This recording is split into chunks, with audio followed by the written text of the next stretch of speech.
Salmo 37, nós vamos ler os versículos 5 e 6. Salmo 37, versículos 5 e 6. Entrega o teu caminho ao Senhor, confia nele e ele fará. Ele fará sobressair a tua justiça como a luz e o teu juízo como o meio-dia. Amém? Até aqui a leitura da palavra de Deus. É animador e satisfatório ter pessoas poderosas que se colocam a teu favor. O líder do mundo livre e homem mais poderoso do mundo, como é comumente chamado o presidente dos Estados Unidos, independente de quem ele seja, não apenas taxou os produtos brasileiros, como também aplicou sanções ao Alexandre de Moraes, na esperança de forçar o STF a não condenar e encarcerar Bolsonaro. É animador e satisfatório ter pessoas poderosas, alguém que é chamado o líder do mundo livre, aquele que é chamado o homem mais poderoso do mundo, que é a pessoa que se assenta na cadeira presidencial lá em Washington, nos Estados Unidos. É animador e satisfatório ter pessoas poderosas que se colocam a teu favor. Estando o líder do mundo livre e homem mais poderoso do mundo a favor de Bolsonaro, quem poderia ser contra ele? Quem poderia alguma coisa contra ele? Infelizmente para Bolsonaro, e segundo o testemunho de um ex-embaixador dos Estados Unidos, se é que é possível acreditar na palavra de algum ex-embaixador, mas segundo esse camarada, Trump abandonou Bolsonaro por não gostar de perdedores. Se isso é verdade, isso explica por que, de uma hora para outra, Trump resolveu desfazer as sanções que ele tinha aplicado ao Alexandre de Moraes, diminuindo assim a pressão pela libertação de Bolsonaro. Mas imagine por um momento que Trump não tivesse abandonado Bolsonaro.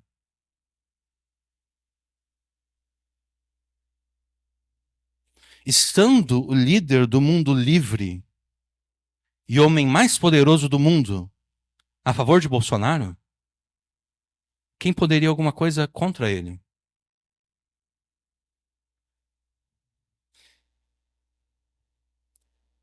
Estando Jesus a teu favor,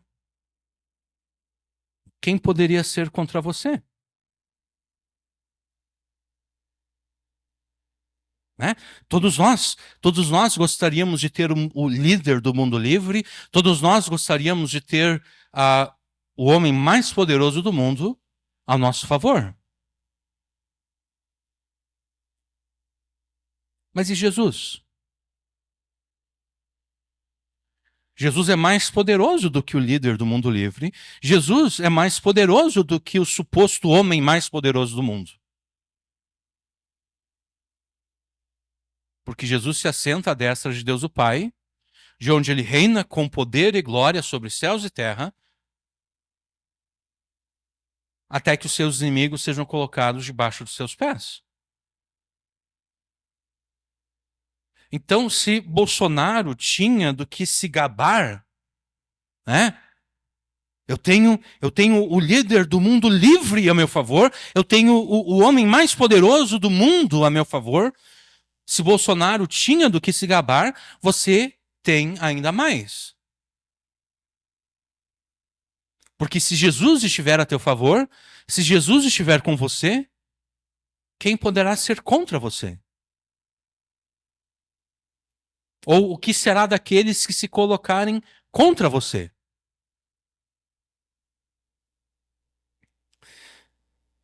Mas e se Jesus não estiver a teu favor?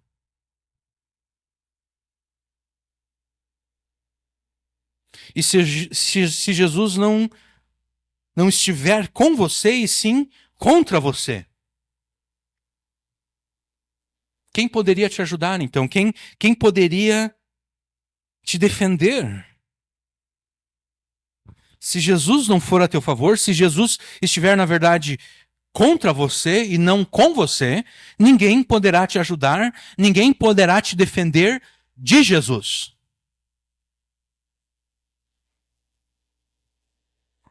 E eu sei o que você está pensando. Você está tentando se convencer que é impossível Jesus estar contra você.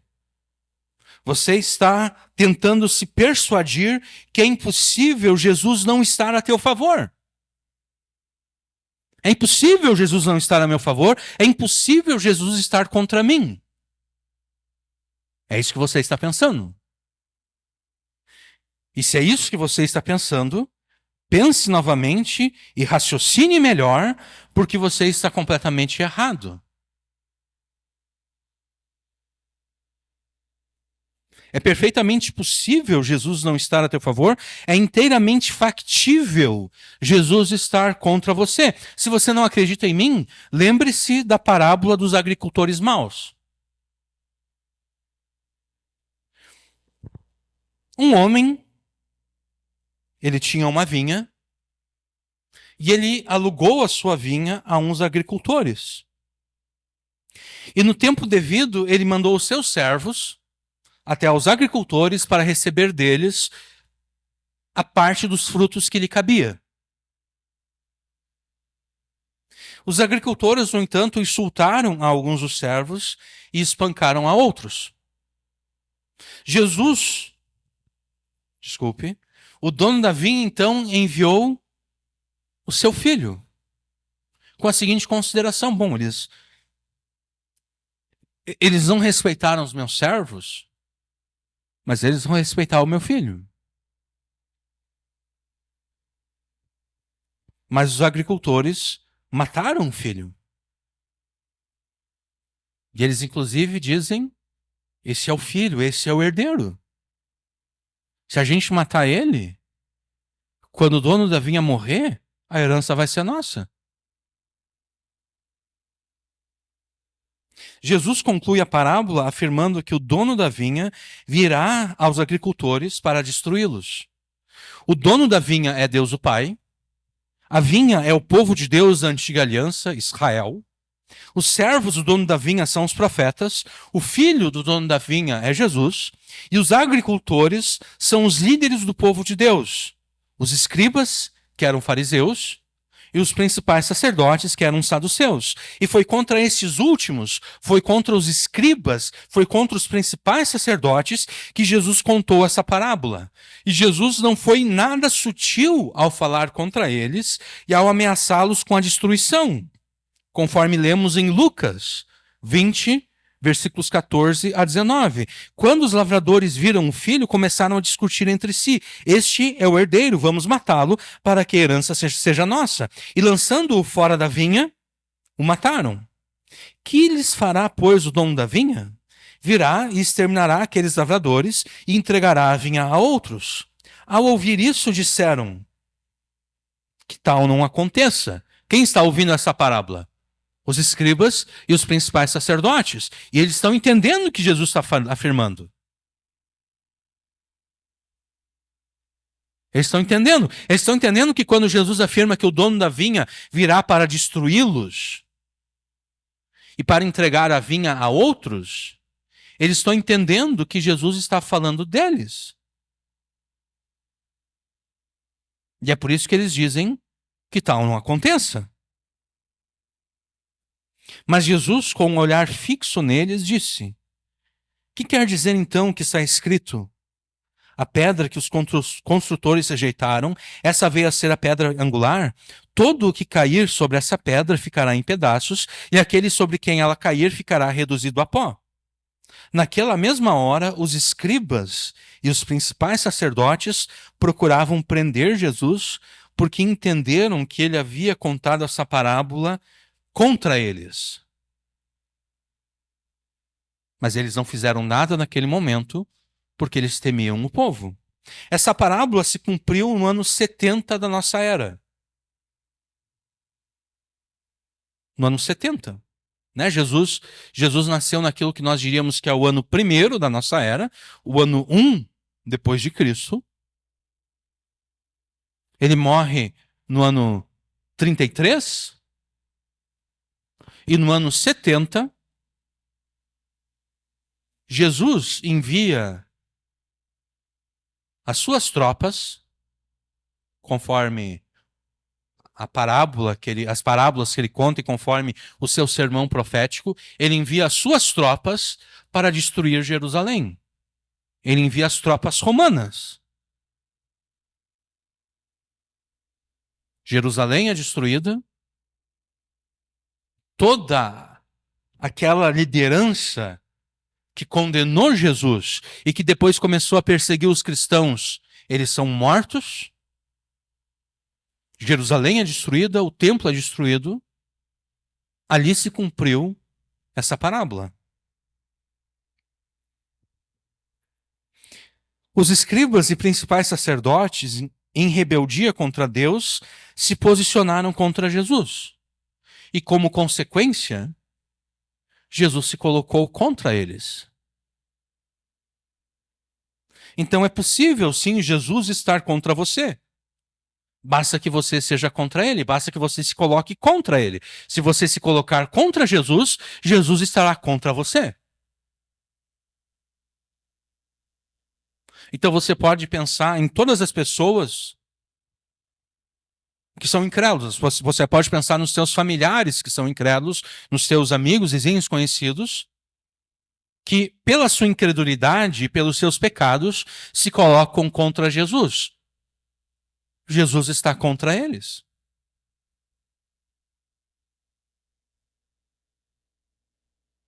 Jesus está contra os teus familiares, vizinhos, conhecidos e amigos que se colocam contra ele.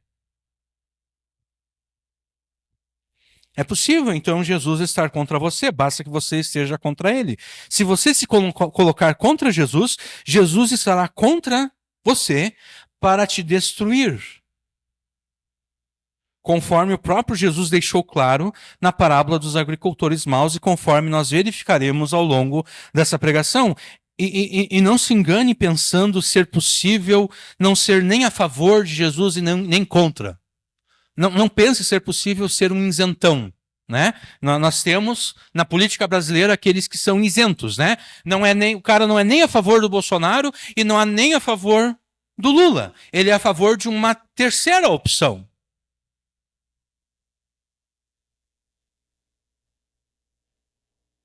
Esse é o isentão. Eu, particularmente, sou um isentão. Eu acho que nem o Bolsonaro, nem o Lula prestam. Mas isso é a minha opinião. Ninguém precisa seguir a minha opinião. Eu posso ser isentão com relação à política brasileira, mas eu não posso ser isentão com relação a Jesus. Porque o próprio Jesus afirma: quem não é por mim é contra mim, e quem comigo não ajunta, espalha.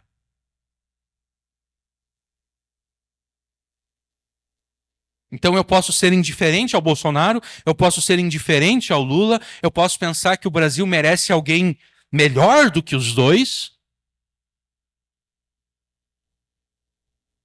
E provavelmente para as eleições que vão ocorrer agora, né, para a presidência da República, provavelmente não vai surgir ninguém entre Lula e Bolsonaro, então eu vou ter que anular novamente meu voto.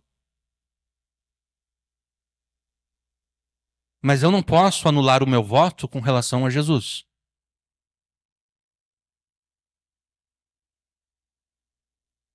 Ou eu sou por Jesus, ou eu sou contra ele. Ou eu ajunto com ele, ou eu espalho contra ele. Tudo depende, então, de como você se posiciona com relação a Jesus. Se você está a seu favor ou lhe é contrário. E por falar nisso, como é que você se posiciona com relação a Jesus? Você é a favor de Jesus? Ou você é contra Jesus?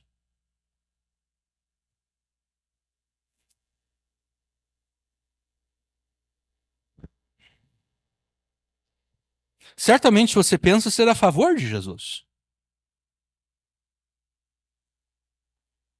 Mas o que você pensa de si próprio não tem valor nenhum. Só tem valor aquilo que Jesus sabe de você.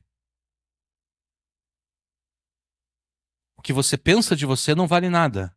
O que vale é o que Jesus sabe de você. E eu provo isso. Quer ver? Vocês percebem que eu sempre cito nessas duas passagens. No final do capítulo 2 de João. Várias pessoas viram os sinais que Jesus fazia e elas pensaram ser a favor de Jesus. Elas levantaram a mão e elas disseram: sim, Jesus, eu te recebo como Senhor e Salvador. Eu creio no Senhor, Senhor Jesus. Elas pensavam ser a favor de Jesus. Em João capítulo 8 também, Jesus estava lá discutindo com os judeus e um grupo dentre esses judeus creram em Jesus. E daí agora Jesus começa a se dirigir a esses que creram nele. E nas duas ocasiões, em João capítulo 2 e em João capítulo 8, Jesus afirma o que ele sabe daquelas pessoas. Em João capítulo 2, Jesus na verdade não afirma nada, é João que faz o comentário. Né? João afirma que, embora aquelas pessoas tivessem crido em Jesus, Jesus não cria nelas. Embora aquelas pessoas tivessem colocado a sua fé em Jesus, Jesus não colocava fé nelas, porque Jesus sabia que a fé daquelas pessoas era uma fé falsa. Era uma fé movida pelo emocionalismo. Nossa, olha quantos milagres Jesus está realizando. Uou, eu tô emocionado aqui, olha só. Tô todo arrepiado com os milagres que Jesus está fazendo.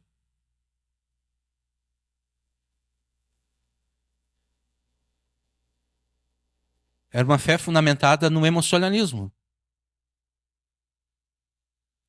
E o problema da fé fundamentada no emocionalismo é que ela ela não tem firmeza, né? Porque as emoções, elas vêm e vão, elas estão lá em cima, depois elas estão lá embaixo. A pessoa fica toda excitada quando ela vê Jesus realizando milagres, mas aí quando Jesus não cura alguém, ela fica, mas e agora? Quando Jesus deixa o mal acontecer, quando Jesus não impede que o mal aconteça, a pessoa vai começar a rejeitar Jesus. Então, Jesus, sabendo que a fé daquelas pessoas estava fundamentada nas suas emoções, ele não colocou fé nelas. Em João capítulo 8, Jesus chama aqueles que acreditaram nele de filhos do diabo. Embora, para eles fossem favoráveis a Jesus. Jesus, nós cremos em ti, Jesus. E Jesus diz, vocês são filhos do diabo. Então, de novo, certamente você pensa ser a favor de Jesus, mas o que você pensa de si próprio não tem valor nenhum. Só tem valor aquilo que Jesus sabe de você. Quando Jesus olha para ti, quando Jesus te enxerga, ele te vê como alguém que está a favor dele ou como alguém que é contrário a ele. Como você poderá saber objetivamente como é que Jesus te enxerga? Como é que você poderá saber objetivamente se você está a favor dele, a favor de Jesus, ou contra ele?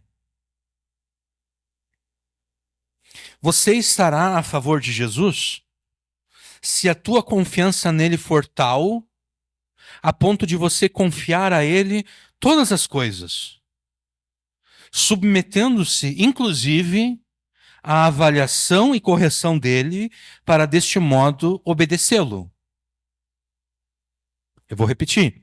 Você estará a favor de Jesus se a tua confiança nele for tal a ponto de confiar a ele todas as coisas, submetendo-se, inclusive, à avaliação e correção dele, para deste modo obedecê-lo. Mas se a confiança que você diz ter em Jesus é uma farsa, de modo que você, por não se importar em obedecê-lo, não se submete à avaliação e à correção dele, você está contra Jesus. E se você está contra Jesus, Jesus está contra você. O que significa que ele fará notório a todos os teus pecados e injustiças e, por fim, ele vai te destruir. Assim como ele, mediante Roma, fez notório a todos as injustiças e pecados de Jerusalém, destruindo-a por completo no ano 70 da nossa era. E eu imagino que não é isso que você quer. Eu imagino que você não quer que conheça os teus pecados. Eu imagino que você não quer que ninguém conheça as tuas injustiças. Eu imagino que, acima de tudo, você não quer ser destruído por Jesus. Eu imagino que você queira que todos conheçam a tua correção. Que todos saibam o quão correto você é. Eu imagino que você quer que todos conheçam o veredito de Jesus a teu favor. É preciso, então, que você se posicione a favor de Jesus para que ele esteja a teu favor e para que o veredito dele te seja favorável. Você se colocará a favor de Jesus, confiando a ele a tua vida, circunstâncias, decisões e ações, submetendo-se à sua avaliação e correção.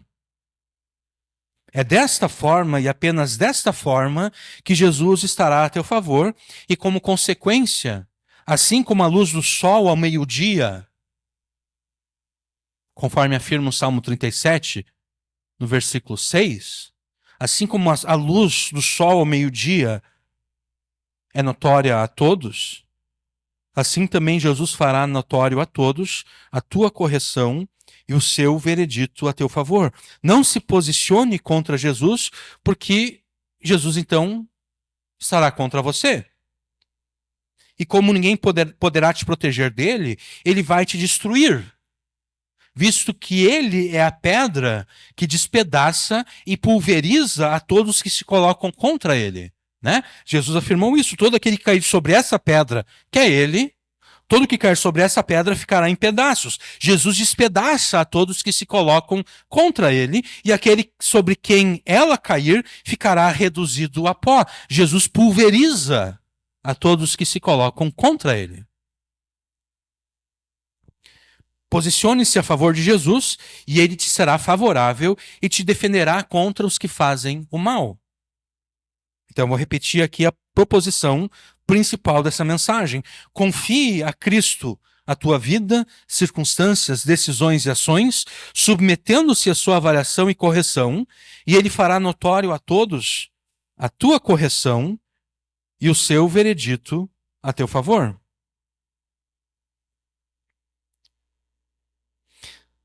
Salmo 37, versículo 5 é bem direto, né? Entrega o teu caminho ao Senhor, confia nele e ele o fará.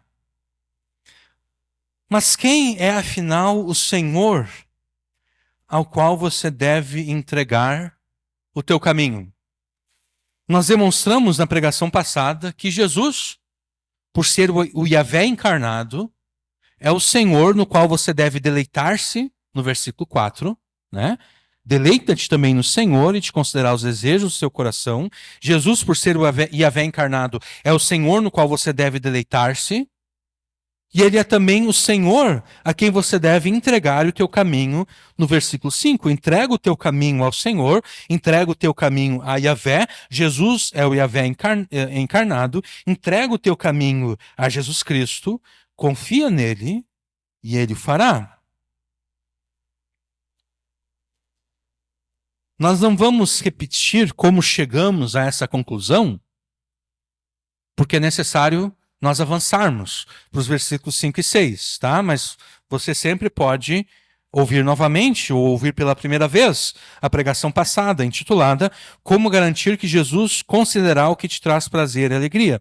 Na pregação passada, nós repetiremos apenas o seguinte: no verso 4, você tem a promessa de que se fizer de Jesus a tua alegria e prazer, Jesus garantirá o cumprimento dos desejos do teu coração. E na prática, você fará de Jesus a tua alegria e prazer, alegrando-se com o que Jesus se alegra e tendo prazer naquilo que ele tem prazer. Quando você se alegrar com o que Jesus se alegra, quando você tiver prazer com o que Jesus tem prazer, o teu coração desejará exatamente o que Jesus ordena que você deseje. E como consequência, Jesus dará o que o teu coração deseja.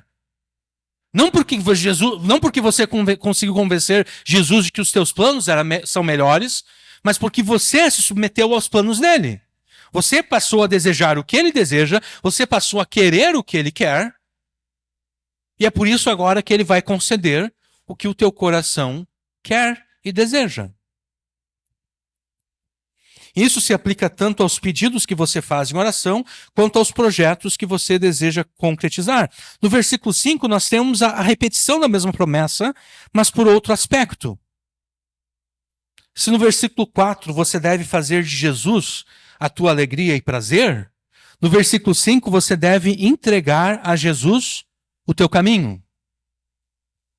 Ou seja, fazer de Jesus a tua alegria e prazer significa entregar a ele o teu caminho. O que é este caminho que você deve entregar a Jesus? Nós já afirmamos em muitas pregações que na Bíblia a imagem do caminho de um homem, essa imagem, ela se refere ao estilo de vida vivido pela pessoa. Então, tem um provérbio que fala acerca do caminho da mulher adúltera. O caminho da mulher adúltera é o seguinte: ela come, limpa a sua boca e diz, eu não fiz nada de errado. Ou seja, ela adultera, ela comete o pecado, ela apaga todas as provas do seu pecado, ela diz, eu não fiz nada de errado. Esse é o caminho da mulher adúltera. Esse é o estilo de vida da mulher adúltera. Ela comete o pecado, apaga as provas e diz que não cometeu nada, não fez nada de errado. Então, o caminho, essa imagem do caminho, se refere ao estilo de vida de uma pessoa. Além disso, o caminho de uma pessoa também se refere às circunstâncias dessa pessoa. Se refere também às decisões que essa pessoa tomará em resposta às suas circunstâncias. Se refere também às ações que essa pessoa executará em resposta às suas circunstâncias.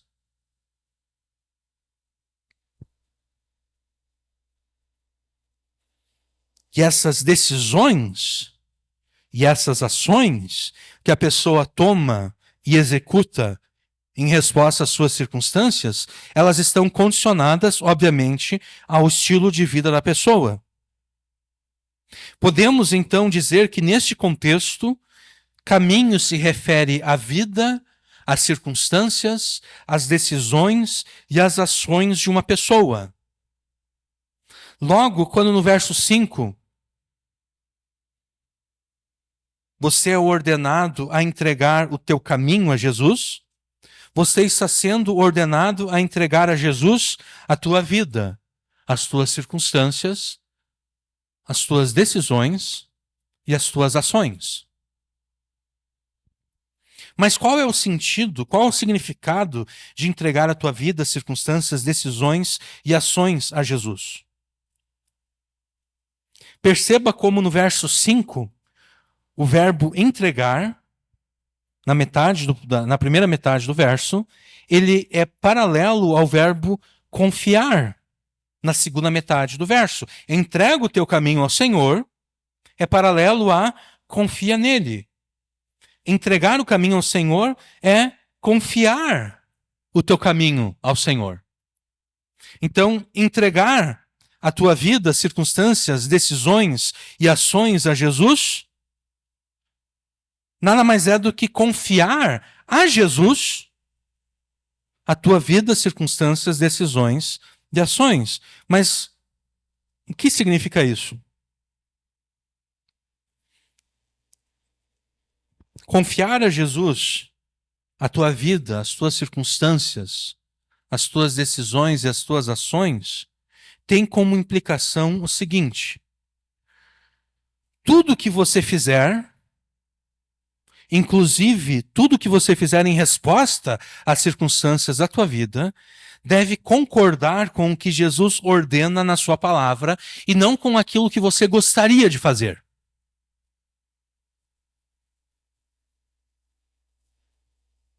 Se você pertence a Jesus, então a tua vida, as suas circunstâncias, as tuas decisões e as tuas ações pertencem a Jesus. E se a tua vida, circunstâncias, decisões e ações pertencem a Jesus, você deve fazer o que Cristo te ordena na sua palavra e não aquilo que você gostaria de fazer. Na primeira pregação que nós fizemos, o Salmo 37, lá no passado, nós tratamos do que você deve fazer quando os maus se dão bem e você que obedece a Jesus, você que é fiel a Jesus, se dá mal. Naquela pregação nós afirmamos que nessas circunstâncias é muito comum que os cristãos sintam inveja e ciúmes dos ímpios. Porque é precisamente assim que o Salmo 37 começa, né? Não te indignes por causa dos malfeitores, não tenhas inveja dos que praticam a iniquidade. Por que algum crente em Jesus ficaria indignado ou sentiria inveja e ciúme do ímpio? Por que alguém que crê em Jesus chegaria a esse ponto de ter inveja e ciúme do ímpio? Bom, para chegar nesse ponto, ocorreu o seguinte: aquele crente fez o que era correto, ele obedeceu a Deus, e como consequência da sua obediência a Deus, deu tudo errado na sua vida, ele se deu mal. Não aconteceu aquilo que ele queria que acontecesse. E ele observa ao seu redor aqueles que não obedecem a Deus. E ele observa que essas pessoas que não obedecem a Deus estão se dando bem. Então ele fica com inveja e ciúmes dos ímpios.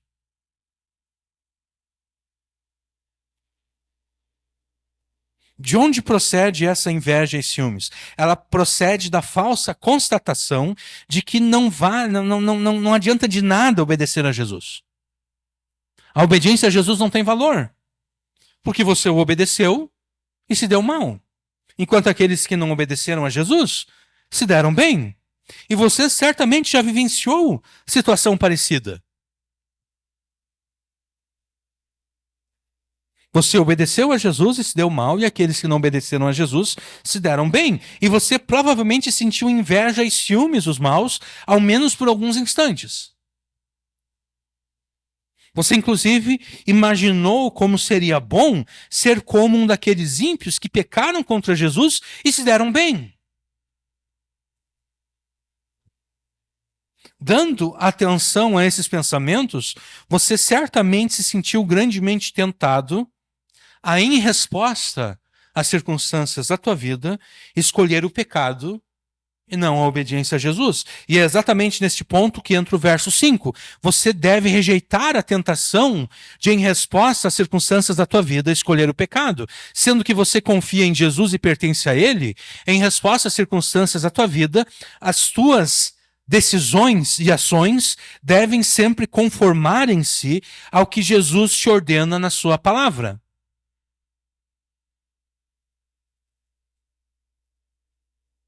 Sendo que você confia em Jesus e pertence a Ele, quando você for responder às circunstâncias da tua vida, as tuas decisões e as tuas ações devem estar de acordo com o que Jesus ordena na Escritura.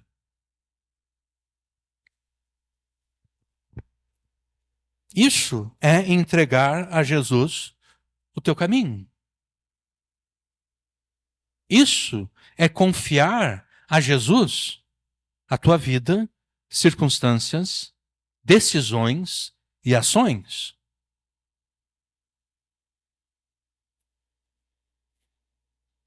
Ou seja, antes de qualquer decisão, antes de qualquer ação, você deve consultar a Escritura, você deve consultar a palavra de Deus para se certificar de que aquilo que você está decidindo, de que aquilo que você vai fazer está, de fato, de acordo com o que Jesus te ordena na palavra. Antes de cada decisão, antes de cada ação, você deve se certificar de que essa decisão, de que essa ação está de acordo com Jesus, com aquilo que Jesus ordena na Escritura. Agora, vamos ser sinceros aqui um pouco, por um momento de tempo. Fazer isso é muito difícil. Imagine o tempo necessário para consultar toda a Escritura, a fim de verificar as ordens de Jesus que você deve levar em conta e obedecer mediante as decisões e ações que você deve tomar e executar. Surgiu um problema na tua vida, surgiu uma circunstância na tua vida, e você deve tomar uma decisão. Você deve executar uma ação para corrigir essa circunstância, para remediar essa circunstância. Só que antes de decidir e antes de agir, você deve consultar a Escritura para saber exatamente aquilo que Jesus ordena que você decida e faça nessa circunstância. Isso é muito difícil. Porque, imagina só, surge um problema, tá, agora então eu vou ter que ler a Bíblia inteira para descobrir tudo aquilo que Jesus me ordena que seja feito nessa circunstância. E enquanto você está lendo a Bíblia inteira para descobrir o que Jesus ordena que você faça nessa circunstância, surge outro problema. Surge outra circunstância que deve ser remediada e solucionada. E você nem chegou a tomar nem chegou a tomar uma decisão, nem chegou a executar alguma ação, não fez nada na primeira circunstância, porque você nem terminou ainda de descobrir o que Jesus te ordena que você deve fazer naquela primeira circunstância, e agora já surgiu uma segunda, uma terceira, uma quarta, uma quinta circunstância, e você nem sabe ainda o que deve fazer na primeira. É muito difícil isso, né? É por essa razão que você deve se antecipar às circunstâncias da vida e as decisões e ações que você terá que tomar e executar em resposta a elas. Sabe quando não tem nada de errado na tua vida? Quando está tudo bem? Quando não tem nenhum problema? Deus está te dando tempo para que você se antecipe aos problemas que vão surgir no futuro.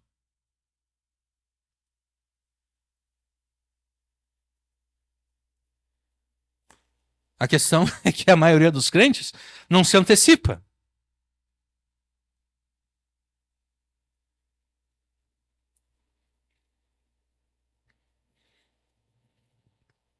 Como é que você vai se antecipar às circunstâncias da vida?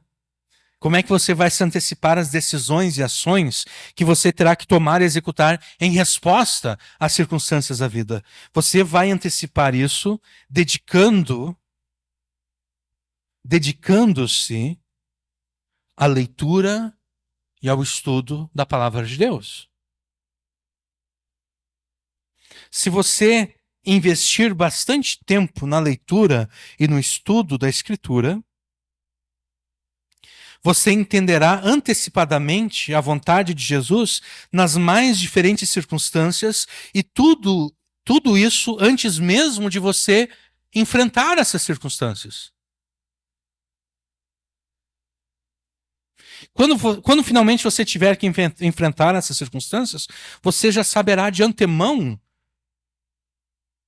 o que deve decidir e o que deve fazer em obediência a Jesus. Vamos dar um exemplo aqui bem prático.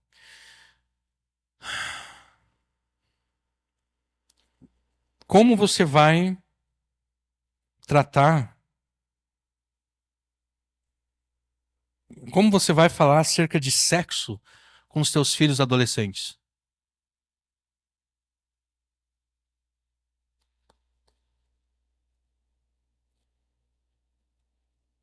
Você deveria se preocupar com isso quando teu filho tiver 1 ano de idade. Você deve pensar, bom, meu filho tem 1 ano de idade, certamente Deus vai abençoar ele, ele vai viver, vai chegar à adolescência, e quando chegar na adolescência, eu vou ter que falar para ele sobre sexo. Se antecipa a esse problema. Entendeu? Teu filho tem 1 ano de idade, se antecipa. Ele tem 1 ano de idade agora, um dia ele vai ter 14, um dia ele vai ter 15. Se antecipa.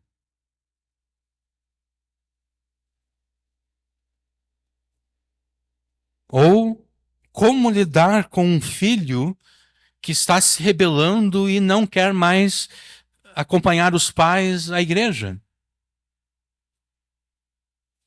Não espere isso acontecer. Se antecipe ao problema.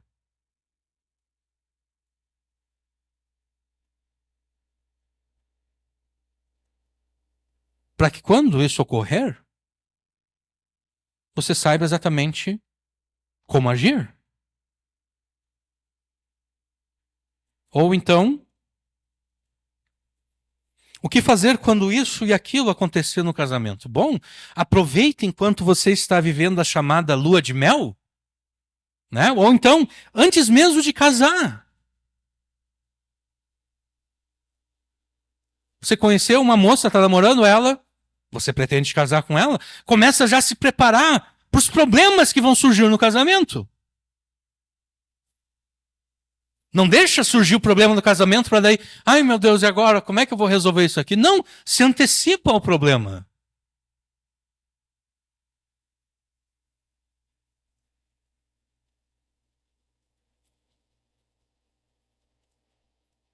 Se você investir bastante tempo na leitura e no estudo da Escritura, você entenderá antecipadamente a vontade de Jesus nas mais diferentes circunstâncias, antes mesmo de você enfrentar essas circunstâncias. E então, quando finalmente você tiver que enfrentar essas circunstâncias, você já vai saber de antemão o que deve fazer, como deve decidir, quais ações devem ser executadas em obediência a Jesus. É mais ou menos como o Vitor na mecânica, né? Chega lá um problema, e agora? Agora eu vou ter que gastar 4, 5, 6 horas lendo o manual e procurando cursos para saber, videozinhos no YouTube, né? Para saber como resolver isso aqui. Não, o cara tem que saber como resolver. É óbvio que em algum momento vai chegar alguma coisa tão única que de repente o cara vai ter que, vou ter que pesquisar isso aqui. Mas fora isso, aquelas coisas mais comuns, o mecânico deve saber como fazer, né?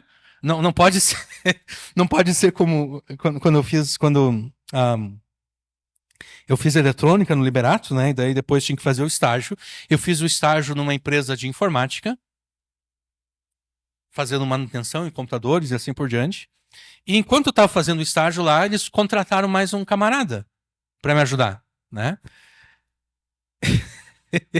E esse parte do trabalho era muitas vezes formatar o computador, instalar tudo do zero, né?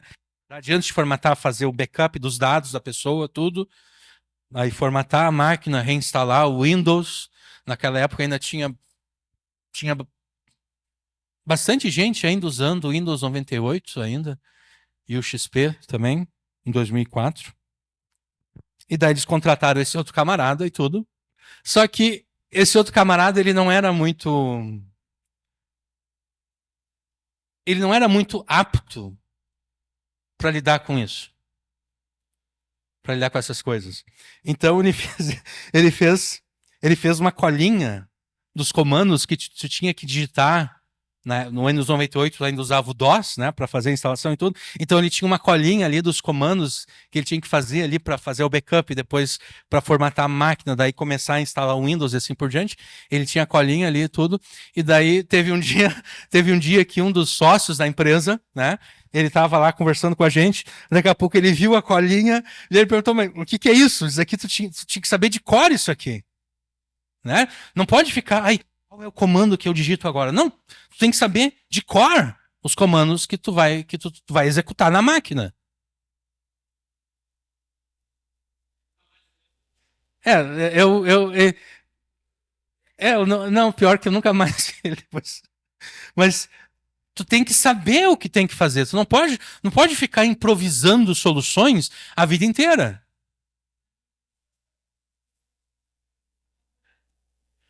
Sim.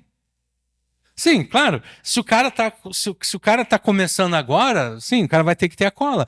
Mas, oi? Não, ele tinha outra formação. Ele tinha uma formação mais ligada à informática mesmo, mas por alguma razão eu percebi que ele não era muito apto. Engraçado que a minha formação não era exatamente informática, né? Mais eletrônica, né? Mas eu sempre tive mais aptidão para essas coisas, né? Modéstia à parte. Sim, sim. É que na época, quando eu fiz isso, acho que eu já tinha formatado o computador que a gente tinha em casa umas 10 vezes e reinstalado o Windows. Então, na verdade, eu cheguei lá já sabendo como formatar uma máquina, como reinstalar tudo de novo. Já sabia, né? O coitado do cara chegou lá sem saber. Ele tinha o curso dele, mas ele nunca tinha feito na prática, provavelmente. Né? Então, ele fez a colinha. E o sócio disse, ficou meio, né? Pô, não tem que ter colinha, tem que saber exatamente o que tem que estar fazendo aqui. Mas, Comoda, eu tô dando esse exemplo para mostrar o seguinte: tu tem que ser como um profissional, como alguém que sabe o que está fazendo. Né? Porque vamos voltar de novo ao Vitor ali na oficina, né? Tu não vai ter muita confiança no mecânico, né? Tu chega com teu carro na mecânica, né? Ó, tá dando esse problema. Aí, a primeira coisa que o cara faz é ir no Google ou agora no chat GPT, né? E coloca lá, olha, como eu resolvo esse problema aqui num determinado carro, modelo tal, não sei o que, não sei o que. Tu não vai ter muita confiança nesse mecânico, né? Tu vai pensar, ih, eu trouxe o meu, eu trouxe o meu carro do lugar errado. Eu devia ter levado em outro lugar, né? Você é chamado para ser um discípulo de Jesus. Jesus é o teu mestre, o que significa que você deve aprender com Jesus. Jesus te chama não para ser um bombeiro. Um bombeiro é aquele que está sempre apagando incêndio, né? E na linguagem metafórica, esse apagar incêndio é sempre o seguinte: tu está sempre improvisando soluções. Aconteceu um problema aqui, tu improvisa uma solução ali, outro problema lá, tu improvisa a solução lá, o problema lá adiante, tu improvisa lá também. Não. Você não foi chamado para ser um improvisador de soluções. Você foi chamado por Jesus para aprender dele,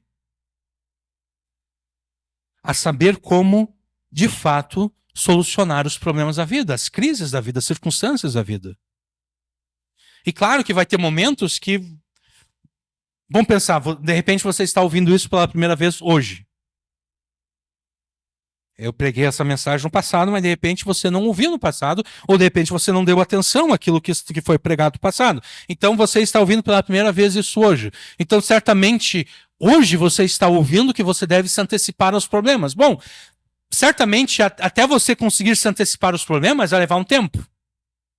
Né? De repente você está enfrentando agora 10 circunstâncias e você vai ter que correr atrás da solução para essas circunstâncias, mas ao mesmo tempo que você corre atrás, você pode já estar se antecipando para outros problemas que podem ocorrer no futuro.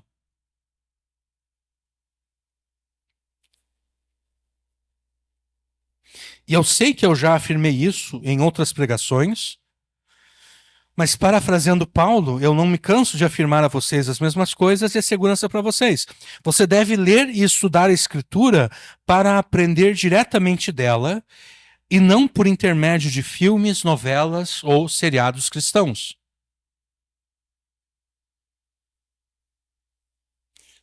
Você não deve pensar que, não, eu não vou ler a Bíblia, eu vou ver a novela da Record.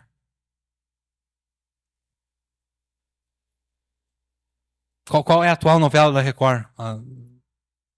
Eu não sei, porque eu não assisto televisão. Mas eles estão fazendo, sempre estão fazendo alguma novela bíblica, né?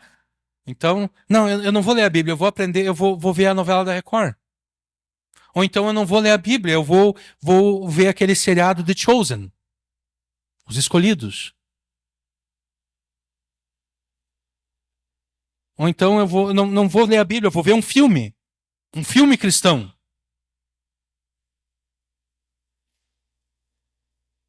Por que você deve aprender diretamente da Escritura e não por meio de filmes, novelas e seriados? A razão é a seguinte: qualquer adaptação cinematográfica ou televisiva de um livro, e a Bíblia é um livro, tá? Qualquer adaptação cinematográfica ou televisiva de um livro implica necessariamente a modificação de aspectos da história original. Por exemplo, eu li, antes de ver o filme, O Código da Vinci, eu li o livro. Eu li o livro e depois eu vi o filme. E quem vê o filme depois de ler o livro percebe que o filme é diferente do livro.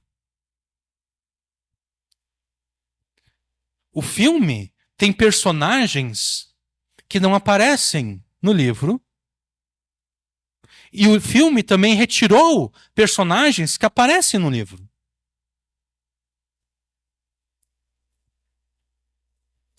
No filme, aparecem diálogos adicionados, alterados, aumentados, diminuídos ou até mesmo suprimidos. Consequentemente, aspectos do enredo, muitas vezes importantes e cruciais para a história, e aqui eu estou falando da história bíblica, são completamente alterados.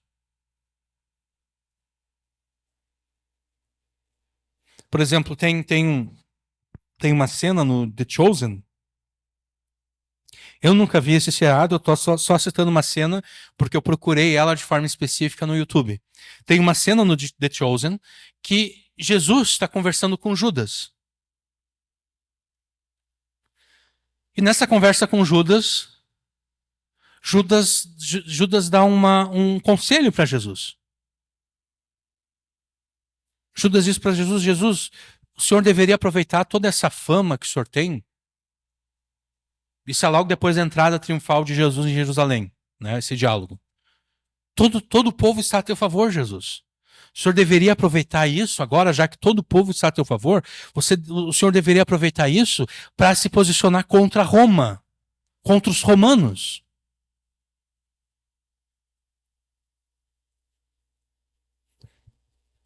Jesus ouve o conselho de Judas e Jesus responde para Judas: Judas, tu vai continuar crendo em mim? Tu vai continuar sendo fiel a mim?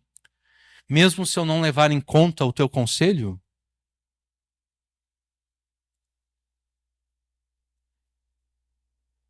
Judas responde que sim.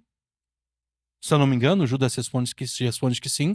Mas ao mesmo tempo, Judas fica confuso. E ele pergunta para Jesus: pô, Jesus, se o senhor não. Por que o senhor me escolheu como discípulo? Se o senhor não está disposto a ouvir a minha opinião, se o senhor não está disposto a seguir o meu conselho. E a cena segue. Mas perceba que nada disso está na Bíblia, né? Nada disso aparece em Mateus, Marcos, Lucas ou João. Esse diálogo não aparece na Bíblia, porque esse diálogo não aconteceu.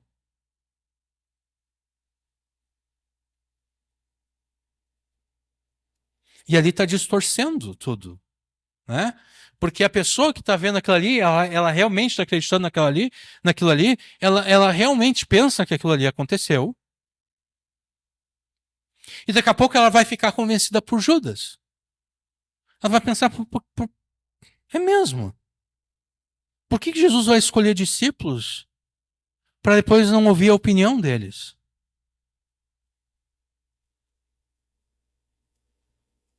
Ou, ou ela vai ser enganada por aquele Jesus falso. Porque a cena continua e Jesus afirma, o Jesus do seriado, afirma coisas perigosas, coisas que contrariam o Jesus da Bíblia. E a pessoa que está assistindo o seriado pensando que ela está se alimentando da verdade, na verdade ela está se alimentando da mentira. E ela está sendo enganada.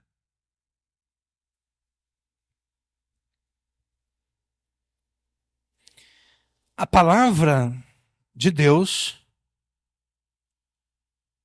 ela fala acerca daqueles que alteram o seu conteúdo.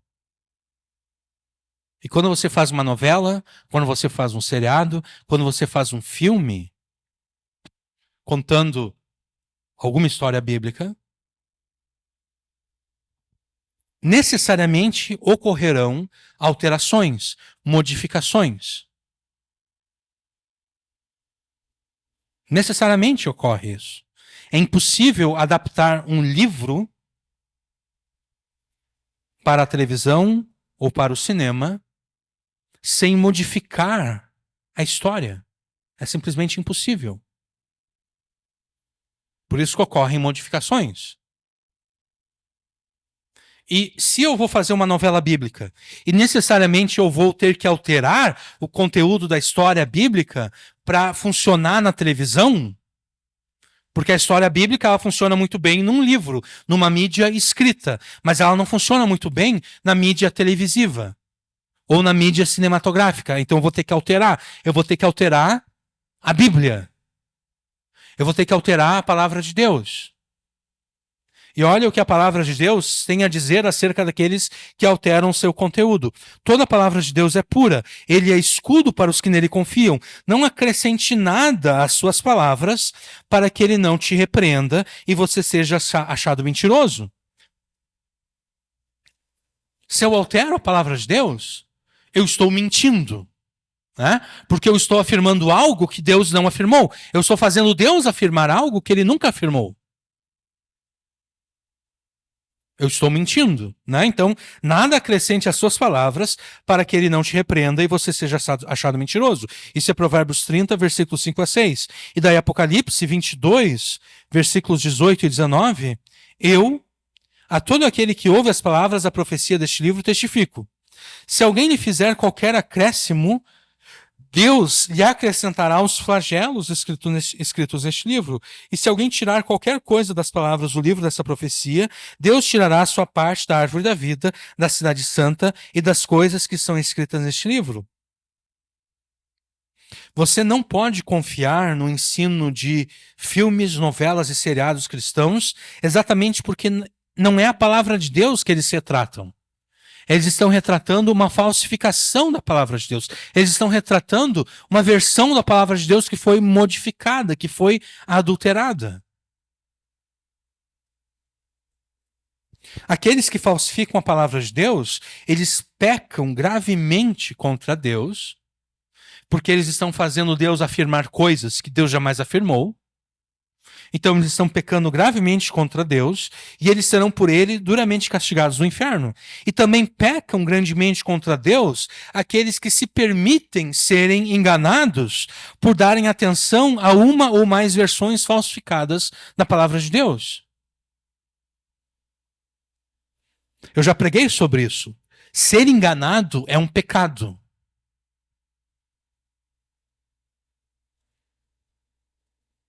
Quem é enganado está pecando por ser enganado. A pessoa que é vítima do engano, ela não é uma vítima inocente. Ela pecou ao se deixar enganar. O deixar-se enganar, o ser enganado, é um pecado.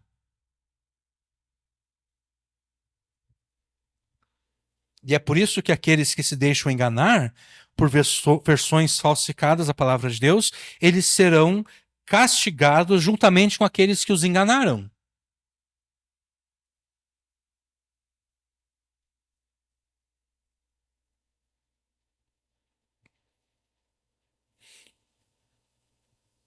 E talvez você pense que as alterações que as adaptações televisivas e cinematográficas fazem das histórias bíblicas são tão pequenas que elas são insignificantes, elas não fazem diferença nenhuma, e se você pensa isso, você está errado.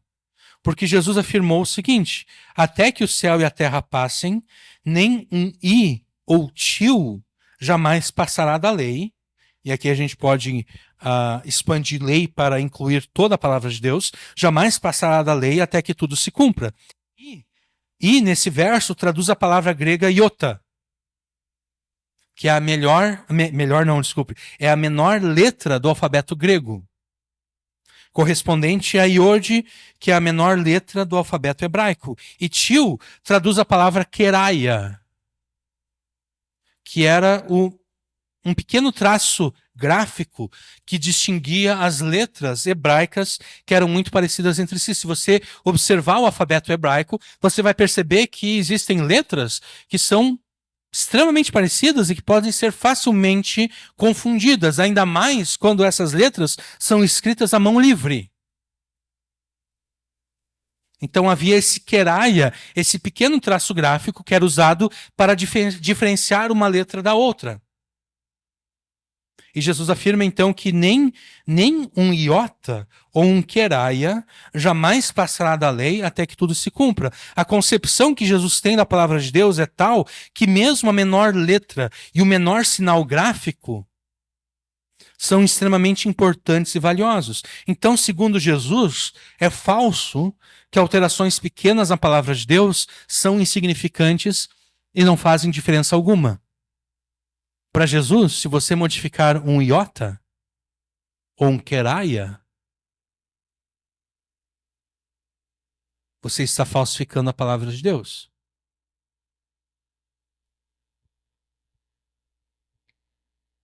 Mas vamos voltar ao que nós afirmávamos antes. Dedicando-se ao estudo da Escritura, você entenderá antecipadamente a vontade de Jesus nas mais diferentes circunstâncias antes mesmo de enfrentá-las. Então, quando você finalmente enfrentar essas circunstâncias, você saberá de antemão o que deve fazer em obediência a Jesus. Mas além de dedicar-se ao estudo pessoal da Escritura, você deve ouvir a pregação da palavra de Deus na igreja na qual você frequenta ou é membro.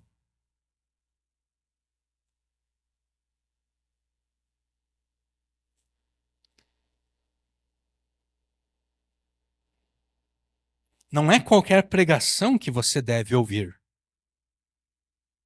Ou, deixa eu reformular, não é qualquer pregação que você deve dar preferência.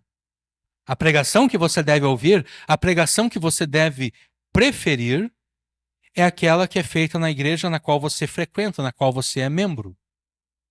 E a razão disso é simples.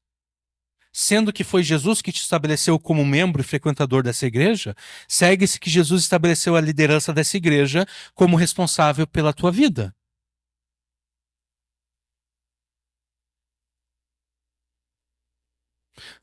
Eu pensei numa ilustração aqui. Da mesma forma que não faz sentido um homem se casar com uma mulher, mas manter relações sexuais com outra.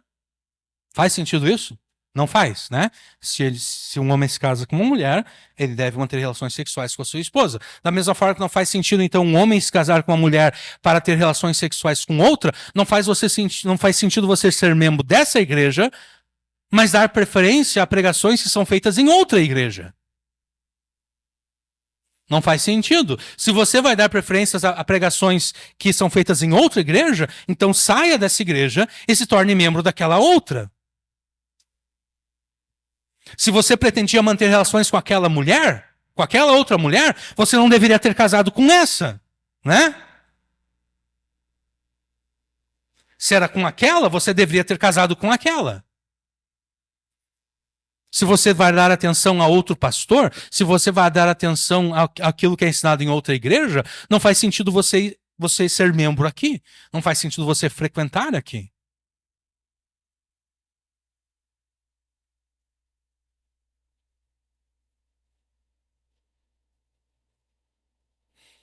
Nós entendemos nessa igreja que nenhum pastor tem autoridade para impedir que os membros e frequentadores dessa igreja ouçam pregações de outros pastores e igrejas.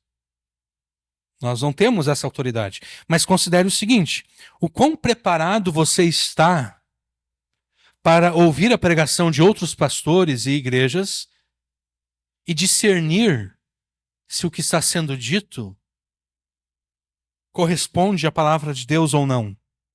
O quão preparado você está para isso? Eu me recordo de que no passado, uma irmã que não está mais conosco, ela gostava de ouvir o Silas Malafaia na televisão,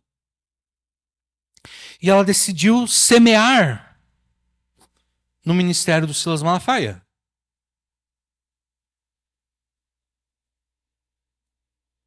Porque o Silas Malafaia estava prometendo um grande retorno financeiro para aqueles que semeassem no seu ministério.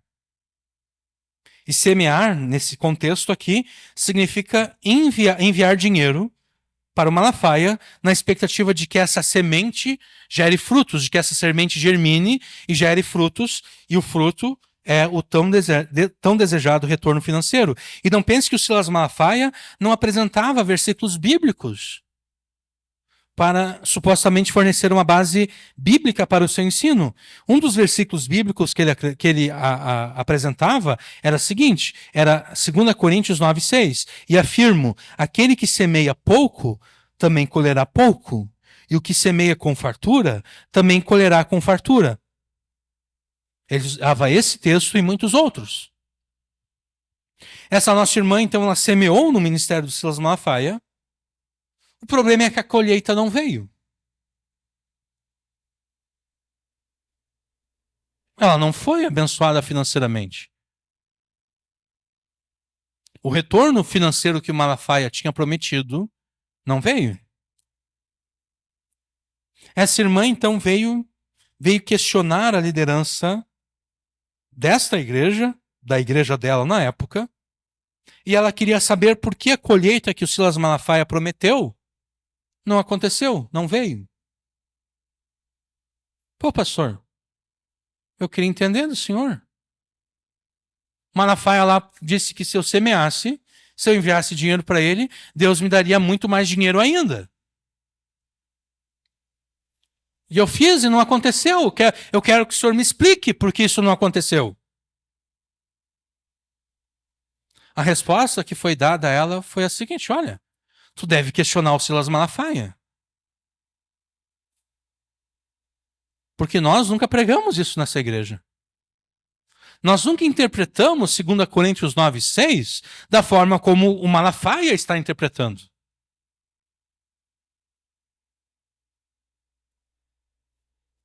Se tivesse sido nós que estivéssemos pregando isso, aí sim nós deveríamos dar uma explicação à irmã, mas não somos nós. É o Malafaia que está pregando isso. Então a irmã deve questionar o Malafaia, porque não deu certo.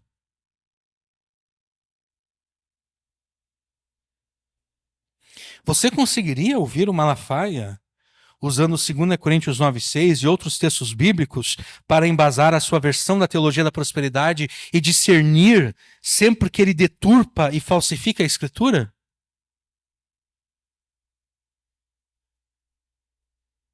Você consegue se garantir?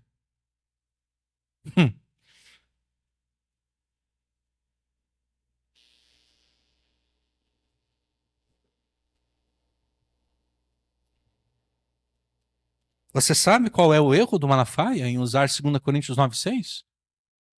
Provavelmente você já sabe porque eu já falei disso aqui.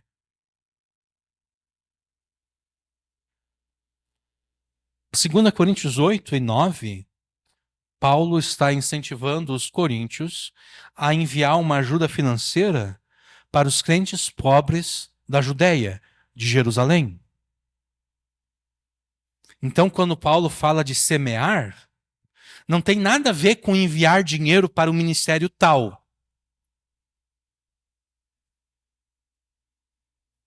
Tem a ver com ajudar aqueles irmãos que estão passando necessidade.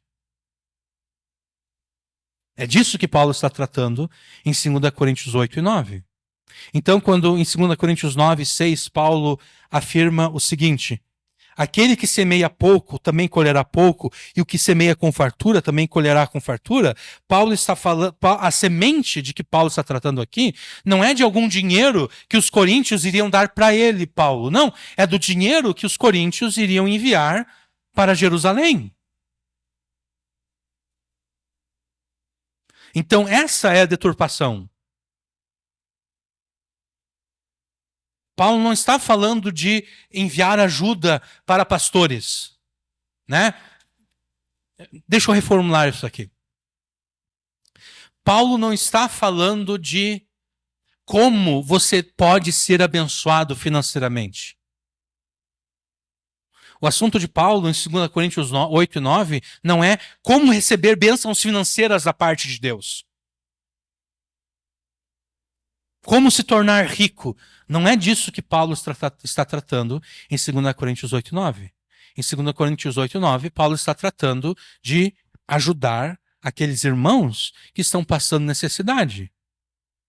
E o que ele afirma no versículo 6 do capítulo 9, nada mais é do que as promessas de Deus no Antigo Testamento. Aquele que dá ao pobre, empresta a Deus, e Deus paga aquilo que foi emprestado ao pobre, ou aquilo que foi dado ao pobre. Né?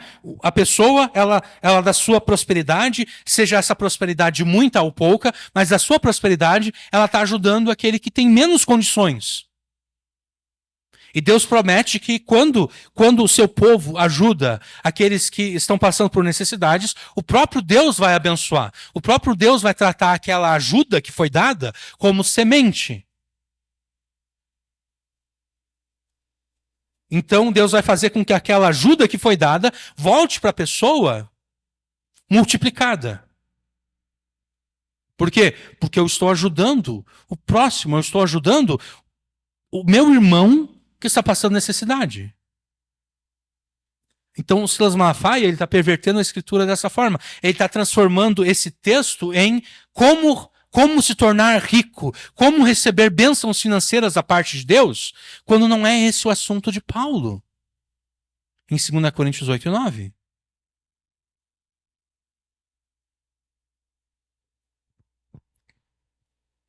Por vezes, o engano é fácil de ser discernido. Por vezes o engano é tão escrachado que está na cara. Até mesmo um crente que converteu ontem consegue perceber o erro. Outras vezes o engano é tão sutil que dificilmente ele é percebido. Ele só é percebido por pessoas mais maduras, por pessoas mais experimentadas, por pessoas que, em razão da sua experiência, sabem discernir entre o bem e o mal, conforme escreveu o escritor de Hebreus. E são esses enganos bem sutis e de difícil detecção que são mais perigosos.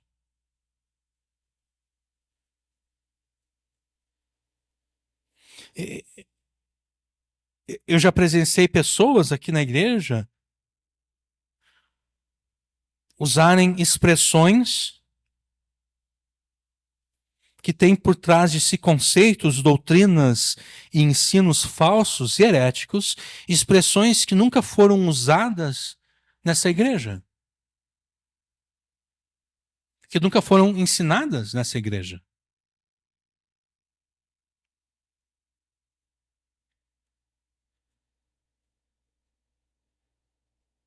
A única conclusão possível é que tais irmãos não tinham e não foram ensinadas, deixa eu voltar aqui, expressões, ideias, conceitos, doutrinas que jamais foram ensinadas nessa igreja por serem claramente contrárias à Bíblia. Por isso jamais foi ensinado. É mais ou menos, algumas pregações atrás eu falei da Saracheva, né? Das loucuras que ela afirma. E daí, num determinado vídeo que ela estava falando uma das loucuras dela, alguém comentou o seguinte: nossa, que mulher sábia, o meu pastor nunca ensinou isso. E eu comecei a rir quando eu li esse comentário, porque eu pensei, tem uma razão pela qual o teu pastor nunca ensinou isso. Porque isso é antibíblico. É por isso que ele nunca ensinou o que a Saracheva está falando. Só que a pessoa estava dizendo, o meu pastor ele não entende de Bíblia. O meu pastor não entende do reino do Espírito. É por isso que ele não fala essas coisas maravilhosas que a Saracheva fala.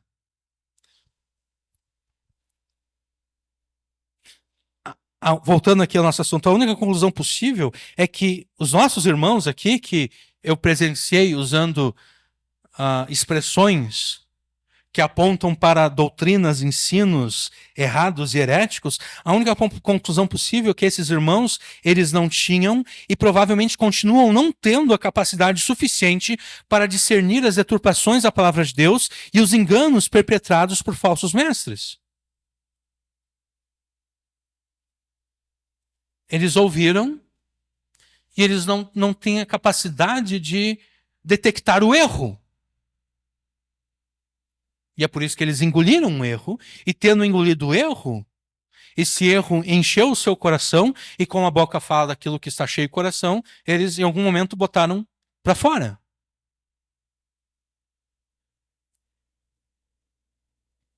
Então eu pergunto de novo, o quão preparado você está para ouvir a pregação de outros pastores e igrejas e discernir se o que está sendo dito corresponde à palavra de Deus ou não?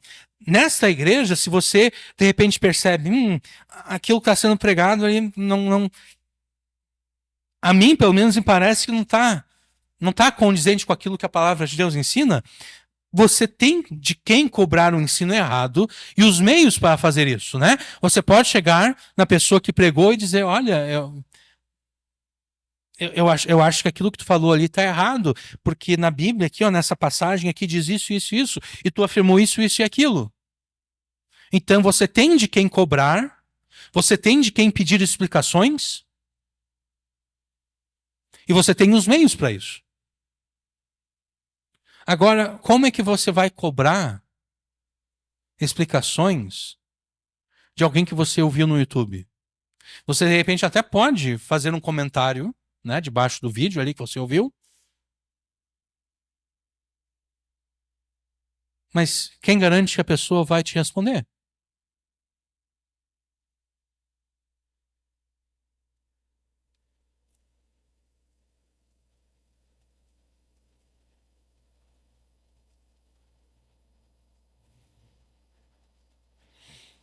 Também considere o seguinte: se Jesus se estabeleceu nessa igreja, é porque ele considera que a liderança dessa igreja é capaz de cuidar do teu bem espiritual.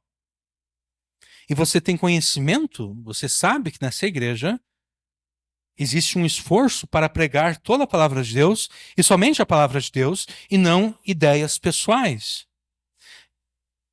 E além disso ainda, você também, quando você está ouvindo uma pregação, você está aprendendo duas coisas. Num nível mais superficial, você está aprendendo o sentido do texto que está sendo exposto. Ou então você está aprendendo o sentido o tema que está sendo exposto. Isso num nível mais superficial. No nível mais profundo, você está aprendendo a como interpretar a Bíblia. Porque você está vendo a pessoa que está pregando, você está vendo como ela está lidando com a Bíblia.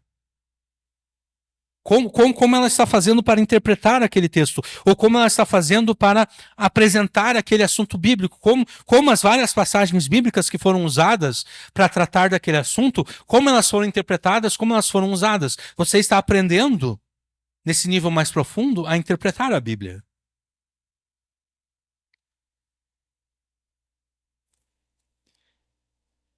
E o problema é o seguinte: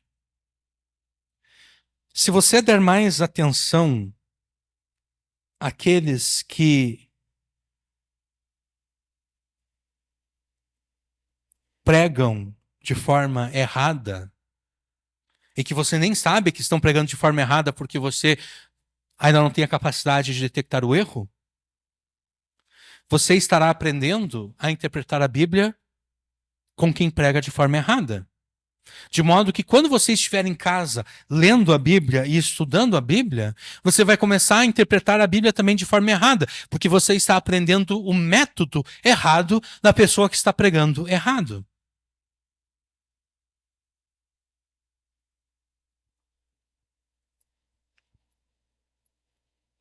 Mas se você aprender e for influenciado por homens que você sabe que se esforçam para pregar toda a Escritura e somente a Escritura com fidelidade, você aprenderá corretamente a interpretar e aplicar a palavra de Deus enquanto você a lê e a estuda de forma particular em casa.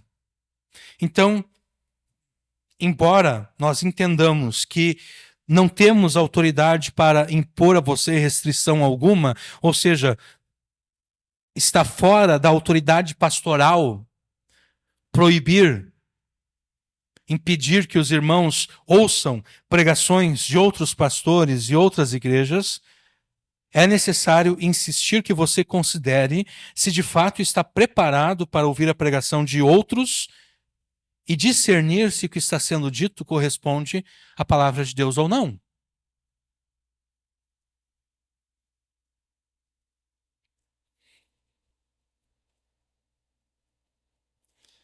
Sendo que Jesus te estabeleceu nessa igreja, você deve dar muitíssima mais atenção ao que se prega nessa igreja do que se prega em outras igrejas. Porque olha o que o escritor de Hebreus escreveu. Lembrem-se dos seus pastores, os quais pregaram a palavra de Deus a vocês, e considerando atentamente o fim da vida deles, imitem a fé que tiveram. Né?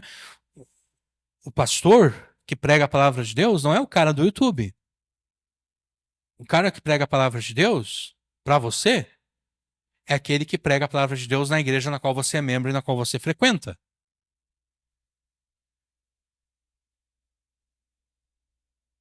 Obedeçam aos seus pastores e sejam submissos a eles, pois zelam pela alma de vocês como quem deve prestar contas.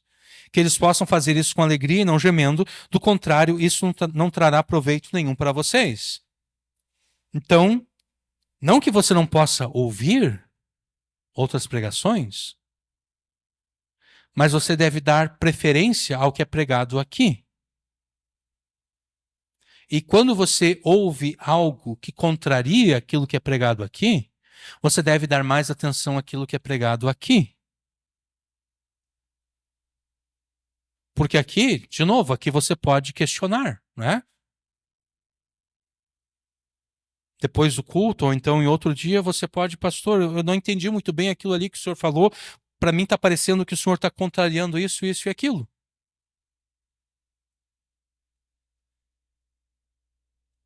Em outro lugar, você não tem posição para questionar, e nem oportunidade. Mas vamos voltar aqui rapidamente ao ponto principal. Quero terminar essa pregação aqui em 20 minutos. Vamos ver se eu consigo. Sendo que você confia em Jesus e pertence a Ele, em resposta às circunstâncias da tua vida, as tuas decisões e ações devem ser sempre, ou devem estar sempre, conforme o que Jesus te ordena na Escritura. Ou seja, antes de qualquer decisão, antes de qualquer ação, você deve consultar a Escritura para se certificar de que aquilo que você está decidindo e aquilo que você fará está de acordo com as ordens de Jesus. Melhor do que isso, você deve se antecipar às circunstâncias da vida e às decisões e ações que terá que tomar e executar em resposta a elas, para que quando elas ocorrerem, você já saiba o que deve ser decidido e o que deve ser feito. E você se antecipa a essas circunstâncias, dedicando-se ao estudo particular da palavra de Deus e estando sempre presente aos cultos públicos celebrados pela igreja na qual você é membro ou frequenta e dando muitíssimo mais atenção ao que é pregado na tua igreja do que o que você ouve de outros. Então, o que você aprendeu até o momento é que para estar certo de que Jesus está a teu favor, você deve confiar a Ele a tua vida, circunstâncias, decisões e ações. Ou seja, nas decisões e ações que você terá que tomar e executar em resposta às circunstâncias da vida, você sempre deverá obedecer o que Jesus te ordena na sua palavra. E para avançarmos aqui, é necessário atentarmos para duas informações importantes que nós obtemos a partir da tradução que a Septuaginta faz do versículo 5 do Salmo 37. Se você não se recorda, a Septuaginta é a tradução grega do Antigo Testamento hebraico. E a primeira informação importante que nós obtemos a partir da tradução que a Septuaginta faz aqui do versículo 5 diz respeito ao verbo grego apocalipto, que traduz o equivalente hebraico entregar. Tem o verbo hebraico, que foi traduzido aqui na nossa Bíblia como entregar, entrega o teu caminho ao Senhor. E a tradução grega do texto hebraico, ela traduziu o verbo grego entregar pelo verbo, ela traduziu o verbo hebraico entregar pelo verbo grego apocalipto. Você deve ter percebido que apocalipto é muito próximo de Apocalipse. Porque, na verdade, Apocalipse é um substantivo que deriva do verbo apocalipto. Apocalipto significa revelar, manifestar. E é por isso que o livro de Apocalipse recebe o nome de Apocalipse. Porque a primeira palavra do livro é revelação de Jesus Cristo. Revelação. Apocalipse. Apocalipse de Jesus Cristo, revelação de Jesus Cristo. Apocalipto, então, significa revelar, manifestar. De modo que a Septuaginta traduz da seguinte forma o verso 5 do Salmo 37. Na nossa Bíblia nós temos aqui, a partir do hebraico, entrega o teu caminho ao Senhor, confia nele e ele fará. A partir do grego é manifeste ao Senhor o teu caminho, confia nele e ele fará.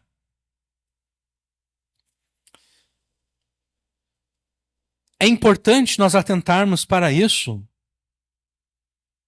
para a tradução que a Septuaginta faz desse versículo, porque a partir dessa tradução nós entendemos o seguinte: além de confiar a tua vida, circunstâncias, decisões e ações a Jesus, você deve manifestar a Jesus a tua vida, as suas circunstâncias, decisões e ações. Você deve revelar a Jesus a tua vida, circunstâncias, decisões e ações. E o que significa manifestar? O que significa revelar a Jesus essas coisas? Significa submeter-se à avaliação e correção de Jesus em todas essas coisas. Significa submeter a tua vida, as suas circunstâncias, as suas decisões e as suas ações à avaliação e correção de Jesus.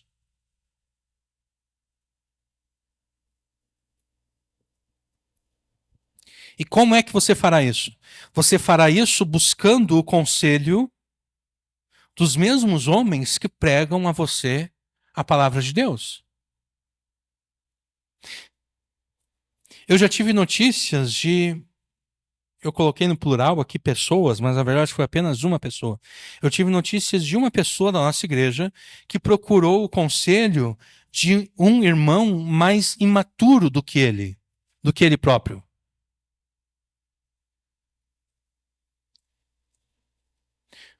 O que você concluiria se soubesse que eu busquei o conselho de alguém mais imaturo?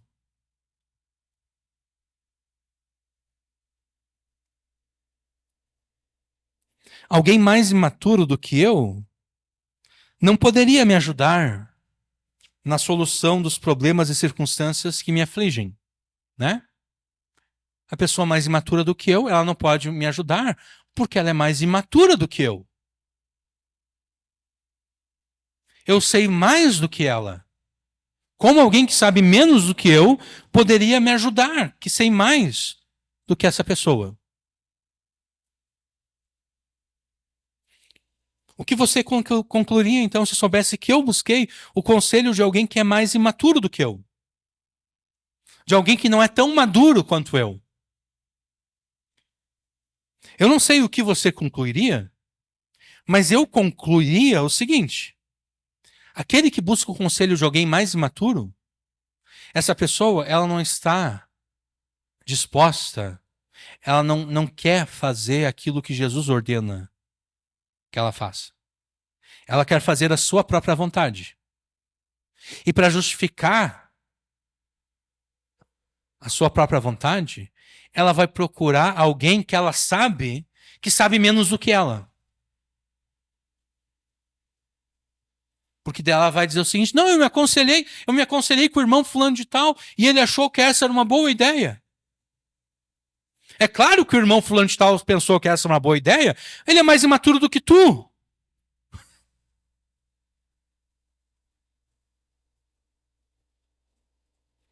Alguém que busca o conselho de alguém mais imaturo, de alguém não tão maduro, para mim, eu avalio que essa pessoa, ela não quer, não quer fazer a vontade de Deus, ela não quer obedecer o que Jesus ordena que ela faça naquela circunstância.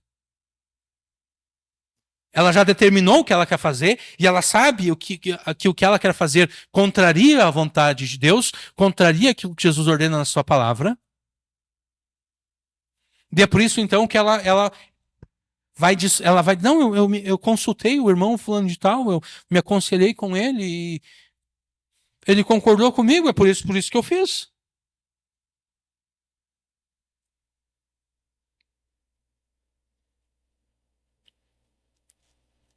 Ao procurar o conselho de alguém mais imaturo do que eu demonstro que quero responder às minhas circunstâncias, não conforme Jesus ordena, mas conforme a minha vontade pecaminosa. Você deve submeter a tua vida, circunstâncias, decisões e ações à avaliação e correção de Jesus. E você fará isso buscando o conselho daqueles que pregam a palavra de Deus para você na igreja na qual você é membro e frequenta. A segunda informação importante que nós obtemos a partir da tradução que a Septuaginta faz no versículo 5 diz respeito à urgência dos imperativos manifestar e confiar. Esses dois verbos, aqui eu estou pensando agora, não no texto hebraico, né, mas no texto grego da Septuaginta. Esses dois verbos, eles são imperativos que expressam ordem urgente, visto que além de estarem no modo imperativo, eles estão no tempo aoristo, que em combinação com o modo imperativo denota urgente, denota urgência, desculpe. É urgente, então, que você esteja, ou melhor, que você confie a tua vida, circunstâncias, decisões e ações a Jesus, submetendo-se à avaliação e correção dele. É urgente que você esteja presente nos cultos celebrados pela tua igreja e que você ouça a pregação que é feita lá para aprender tanto o texto ou o assunto que estão sendo expostos, quanto o método correto de interpretar e aplicar a escritura. É urgente que você se dedique à leitura e estudo da Escritura para, de modo prático, interpretá-la e aplicá-la às circunstâncias que te afligem e te preocupam. É urgente que você procure o conselho daqueles que pregam a palavra de Deus para você, para que por meio deles, por meio desse conselho de pessoas mais maduras, Cristo possa avaliar e corrigir a tua vida, circunstâncias e decisões e ações.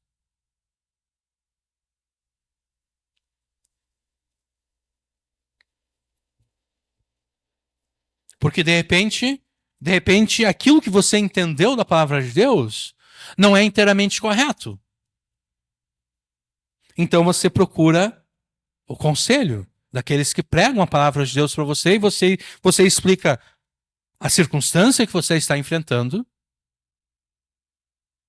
e você explica o que você entende da palavra de Deus, aquilo que Jesus ordena que você decida, aquilo que Jesus ordena que você faça. Então você agora se submete à avaliação de Jesus que é feita mediante os pastores que Deus estabeleceu sobre você.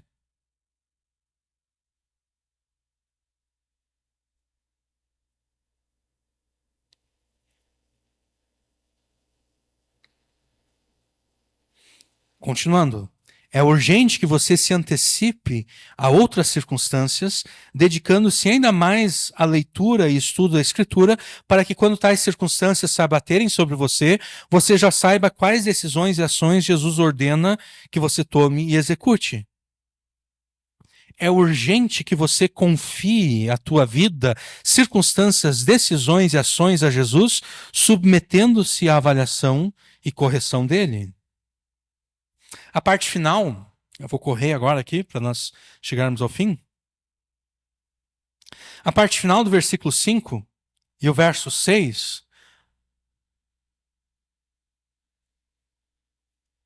ali é prometido que se você confiar a tua vida, circunstâncias, decisões e ações a Jesus, submetendo-se à avaliação e correção dele, Jesus fará com que a tua justiça e o teu direito sejam notórios a todos, assim como é notório a todos a luz do sol ao meio-dia.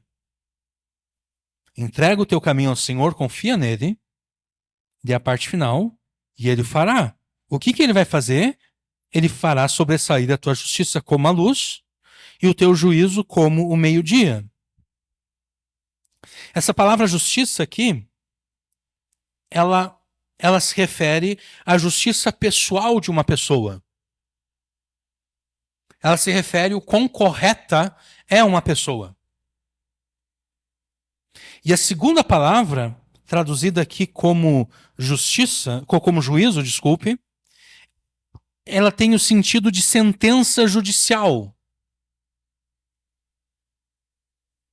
Se refere àquilo que Jesus, como juiz, decidiu acerca do teu caso.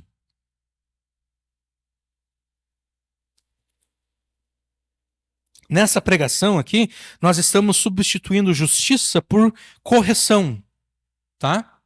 E direito por veredito. O que explica a proposição principal dessa mensagem. Confie a Cristo a tua vida, circunstâncias, decisões e ações, submetendo-se à sua avaliação e correção, e ele fará notórios a todos. Ele fará notório a todos a tua correção, que é a palavra justiça aqui no versículo 6, e o seu veredito a teu favor, que é a palavra juízo, no versículo 6 também. Sendo que o padrão pelo qual uma pessoa é medida para determinar a sua justiça pessoal é a lei de Deus, o conteúdo da sentença, o conteúdo do veredito que Jesus vai emitir, o que Jesus vai exarar, esse conteúdo, ou melhor, esse veredito, conterá ou as bênçãos que Deus promete aos que obedecem à sua lei, ou as maldições com as quais Deus ameaça aqueles que o desobedecem.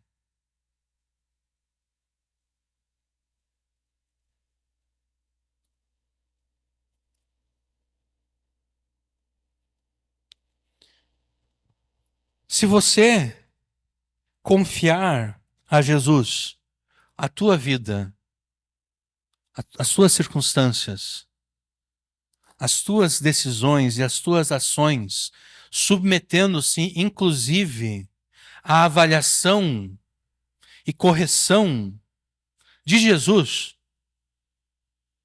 mediante o aconselhamento que você vai buscar, se você fizer isso, Jesus vai fazer notório a todos a tua justiça. Jesus vai fazer notório a todos a tua correção. E mais do que isso, Jesus deixará notório a todos o veredito que ele vai exarar em tua defesa. Né? Assim como a luz do sol ao meio-dia é notório a todos, assim será notório a todos a tua justiça ou correção, o quão correto você é, e também será notório a todos o veredito de Jesus a teu favor. Isso se você confiar a Jesus a tua vida, circunstâncias, decisões e ações. Isso se você submeter a tua vida, circunstâncias, decisões e ações à avaliação e à correção de Jesus. Isso se depois de encontrar na palavra de Deus aquilo que Jesus ordena que você decida e faça em resposta às suas circunstâncias, você vai se aconselhar com aqueles que pregam a palavra de Deus para você, e você expõe as circunstâncias, você expõe aquilo que você entendeu da palavra de Deus, aquilo que você entende que Jesus ordena que você decida e faça, você submeta isso à avaliação e correção de Jesus mediante o conselho que aqueles que pregam a palavra de Deus darão a você, dizendo, olha, aqui tu entendeu correto, deve ser isso mesmo, mas aqui deve ser feito de outra forma.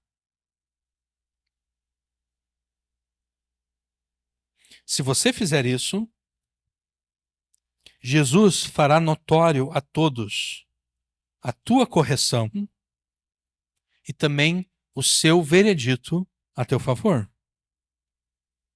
E sendo que o veredito de Jesus será a teu favor, certamente nesse veredito Jesus estará condenando aqueles que fazem o mal.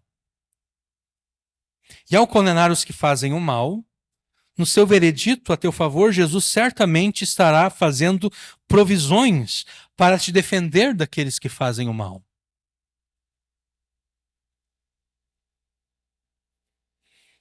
Certamente é animador e satisfatório ter pessoas poderosas que se colocam a teu favor. Né? Porque estando alguém poderoso a teu favor, quem poderia ser contra você? Quem poderia te fazer o mal? Estando Jesus a teu favor, quem poderia ser contra você? Quem poderia te fazer mal? Mas e se Jesus não estiver a teu favor? E se Jesus estiver contra você? Na introdução nós verificamos que é inteiramente possível Jesus estar contra uma pessoa.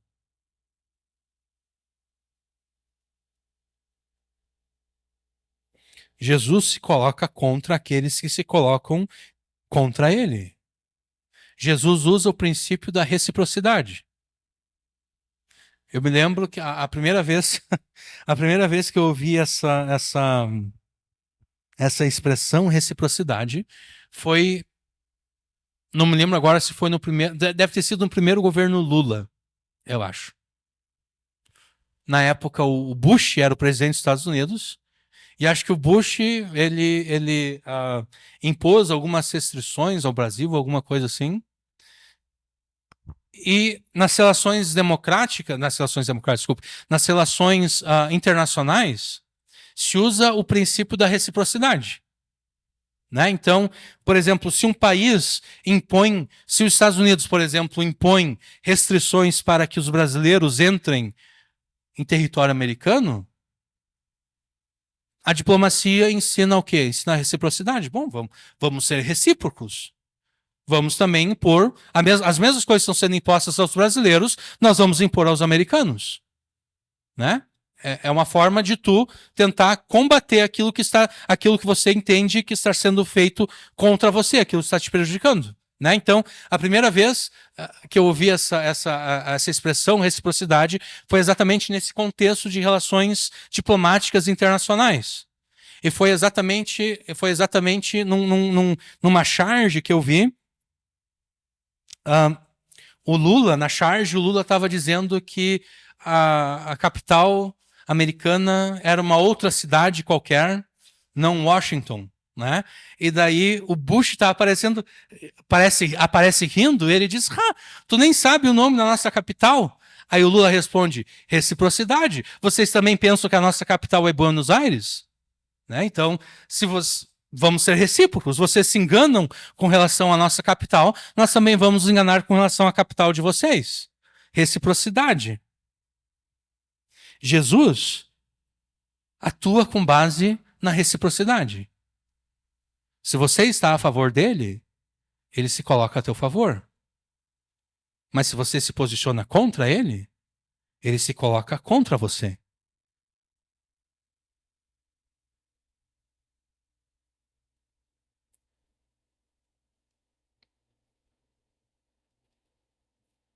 Posicione-se a favor de Jesus e ele te será favorável e ele te defenderá daqueles que fazem o mal. E como você se coloca a favor de Jesus? Você se coloca a favor de Jesus confiando a Ele a tua vida, circunstâncias, decisões e ações, submetendo-se à sua avaliação e correção, mediante o conselho que você busca daqueles que pregam a palavra de Deus para você. E então, Ele fará notório a todos a tua correção, já que você se submeteu à correção dele, ele fará notório a todos a tua correção, o quão correto você é. E ele também fará notório a todos o seu veredito a teu favor. Amém.